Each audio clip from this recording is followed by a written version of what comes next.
খুব সহজেই সকালবেলায় এইরকম একটা চটজলদি ব্রেকফাস্ট আপনারাও বানিয়ে নিতে পারেন।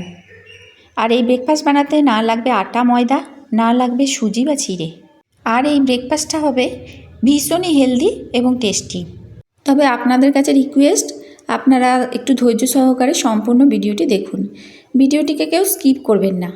নমস্কার বন্ধুরা, সকলকে স্বাগত জানিয়ে হেসেল বনলক্ষ্মীতে আমি আজকের এই রেসিপিটা আপনাদের সাথে শেয়ার করছি। রেসিপিটা যদি আপনাদের ভালো লেগে থাকে তো প্লিজ একটা করে লাইক দেবেন। আপনাদের এক একটা লাইক আমাকে অনেকটা এগিয়ে নিয়ে যেতে সাহায্য করবে।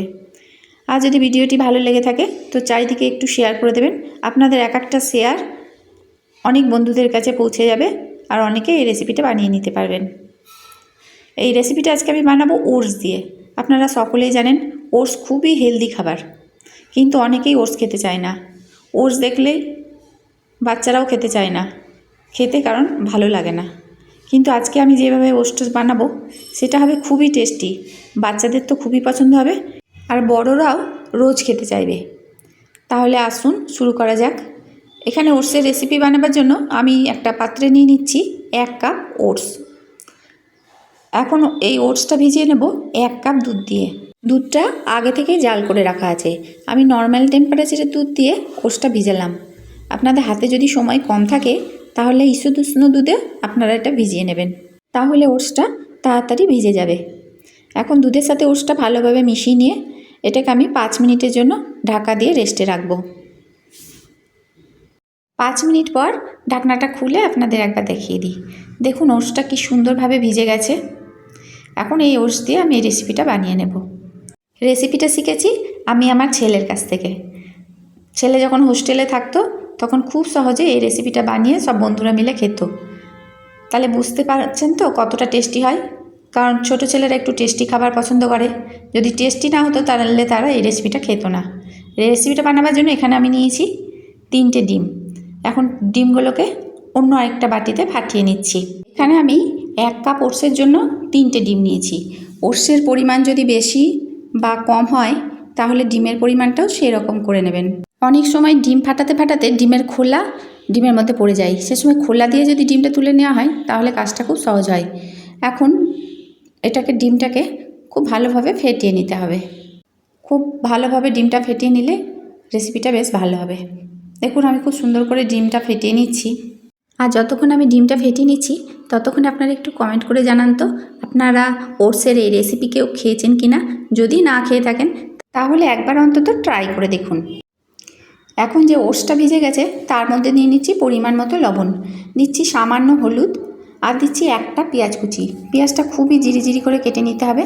এখানে আমি মাঝারি সাইজের একটা পেঁয়াজ কুচি দিয়ে দিলাম। এখন এর মধ্যে দিচ্ছি লঙ্কা কুচি। তো আমি এখানে 4টে লঙ্কা কুচি দিয়েছি। আপনারা লঙ্কাটা আপনাদের পরিমাণ মতো দিয়ে নেবেন, যেমন ঝাল খাবেন সেরকম পরিমাণে লঙ্কাটা দিয়ে নেবেন। এখন এটা খুব ভালোভাবে ওটসের সাথে মিশিয়ে নিতে হবে।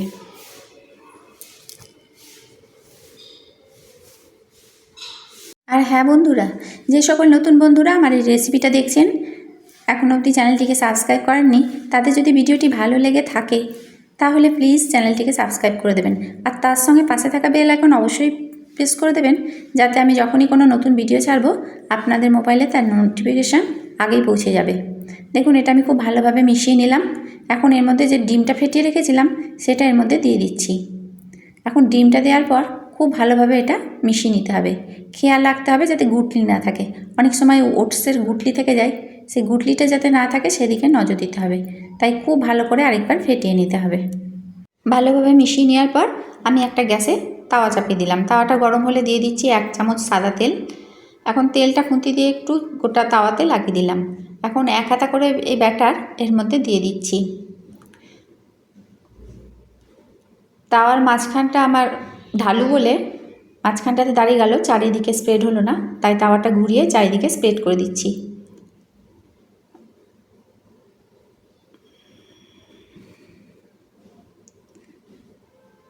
একদিকটা ভাজা হলে অপর দিকটা উল্টে দিতে হবে। যেমন ডিম ভাজা হয় সেই রকমই হবে, খুব সহজে উঠেও যাবে। আর রেসিপিটা বানাতে এতই কম সময় লাগে যে কোনো কেউ এই রেসিপিটা বানিয়ে নিতে পারবে। বানানোটা যতটা সহজ খেতেও খুবই ভালো লাগে, গরম গরম সসের সাথে পরিবেশন করতে হবে, তবে এটা গরম গরম খেতেই ভালো লাগে। দেখুন এই একদিকটা ভাজা হলো, আমি উল্টে আরেক দিকটাও ভেজে নিলাম। এটা ভাজা হয়ে গেল এপাশ ওপাশ, আমি এটা তুলে নিচ্ছি। তা আমি একবার উল্টে দেখিয়ে দিলাম। দেখুন কতটা লোভনীয় লাগছে রেসিপিটা। এটা ভাজা হয়ে গেল, এখন আমি তাওয়াতে আরেক চামচ সাদা তেল দিয়ে দিচ্ছি, দিয়ে আরেকটা ভেজে নিচ্ছি। দেখুন কত চটপট ভাজা হয়ে যাচ্ছে। আর যদি ননস্টিক তাওয়া হয় তাহলে 1 চামচ করে তেলও লাগবে না, তার কম তেলেও রেসিপিটা হয়ে যাবে। এটা একটা ওয়েট লস রেসিপি বলতে পারেন, খুবই অল্প তেলেও হয়ে যাবে। দেখুন এদিকটা হয়ে গেল, আমি এটা উল্টে নিলাম। এইভাবে আমি সবগুলোই ভেজে নেব। সমস্ত রেসিপিটি দেখার জন্য হেসেল বনলক্ষ্মীর তরফ থেকে অসংখ্য ধন্যবাদ।